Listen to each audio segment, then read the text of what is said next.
घर जिसे लोग बड़े प्यार से संजोते हैं। एक घर जिसमें लोग अपने परिवार के साथ खुशी खुशी अपना जीवन व्यतीत करते हैं।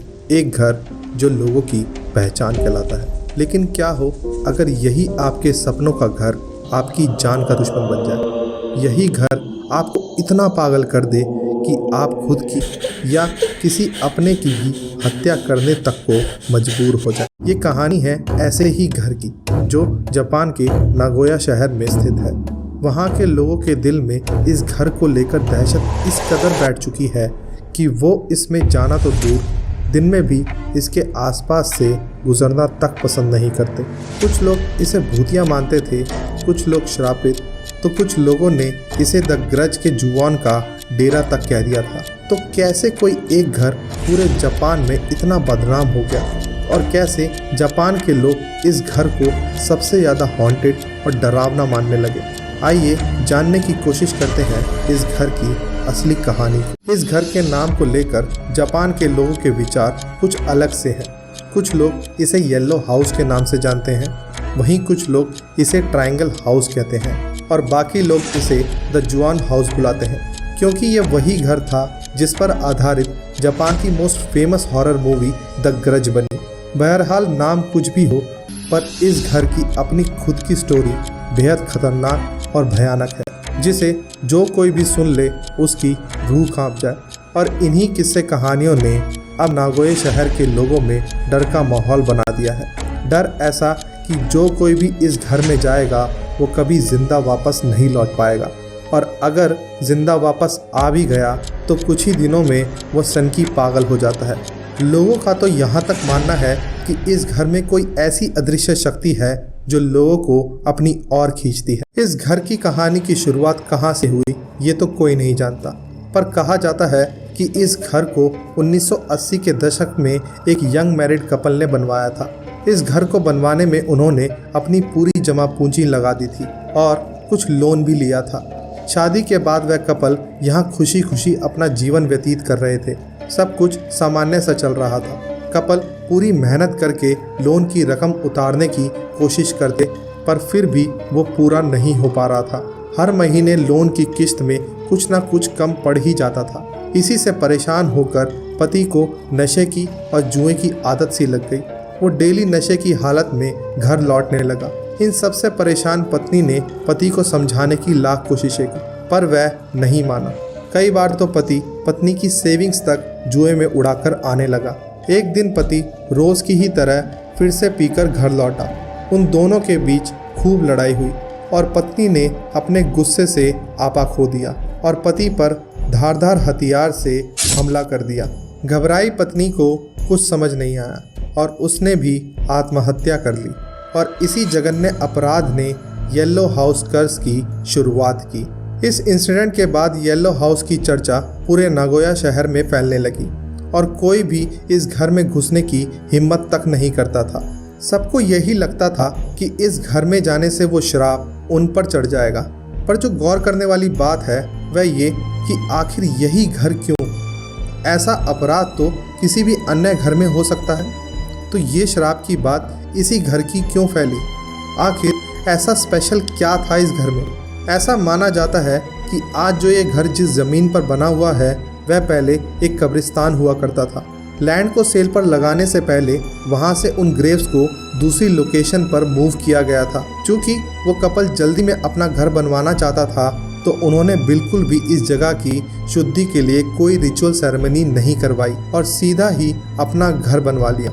तो क्या इसी की वजह से वहाँ की शांत आत्मा अशांत हो उठी? ये आज भी एक ऐसा राज है जिसे कोई नहीं सुलझा सकता। कुछ सालों बाद एक और कपल ने इस घर की तरफ अपनी रुचि दिखाई। इस कपल की दुर्दशा आप इस बात से समझ सकते हैं कि वह केवल 6 महीने ही इस घर में टिक पाए। 6 महीने में उनकी हर एक रात डर के साए में गुजरी। इस कपल में से पति को हॉस्पिटलाइज कराना पड़ा, जहां उसे पागल घोषित कर दिया गया। वहीं पत्नी रात के वक्त घर से कहीं भाग गई। उस लेडी का क्या हुआ? वो जिंदा है या मर गई, ये आज तक किसी को नहीं पता। पुलिस ने जब पूछताछ करी तो पड़ोसियों ने बताया कि रात के वक्त कपल की चिल्लाने की आवाज़ें आती थीं। पति से पूछने की कोशिशें की, पर वह कुछ भी बताने की हालत में नहीं था। कुछ महीनों बाद एक और कपल ने इस घर में रहने का फैसला किया और 1 साल तक डर और भयावह के साए में जीने के बाद वो कपल भी इस घर को यूं ही छोड़कर चला गया। ये सिलसिला यूं ही निरंतर चलता रहा। करीब 5 फैमिलीज ने इस घर को अपना आशियाना बनाना चाहा, पर लगता है उन आत्माओं को ये कभी मंजूर ना था।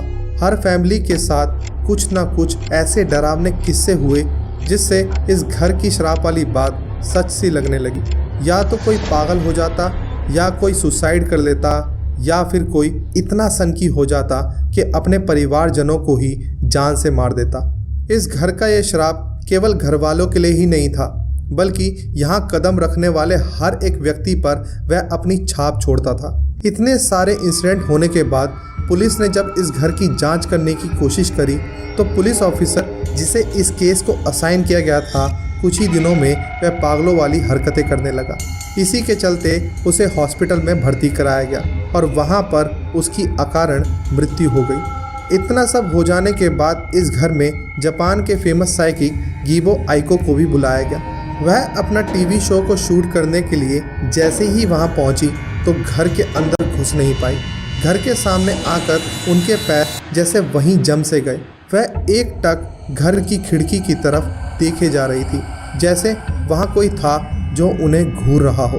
उनके क्रू मेंबर्स ने उन्हें अंदर चलने को बोला तो उन्होंने साफ मना कर दिया और कहा कि वो नहीं चाहता कि मैं अंदर आऊँ। इतना कहकर वो वहाँ से चली गई और प्रोड्यूसर्स को शो को कैंसिल करना पड़ा।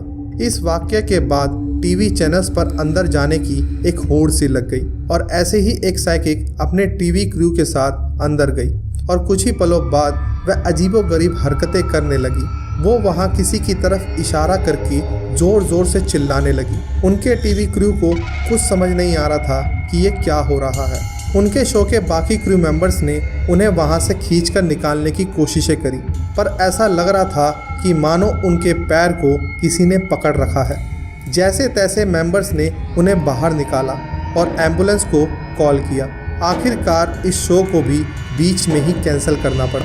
इतना सब होने के बाद जब उस साइकिक से पूछा गया कि अंदर क्या हुआ था तो उसे अंदर का कुछ भी याद नहीं था। इनफैक्ट उसे ये तक याद नहीं था कि वह अंदर भी गई थी। ऐसे ही कई किस्से कहानियाँ इस घर के बारे में प्रचलित हुई और हमेशा यहाँ कई आत्माओं के होने का दावा किया गया।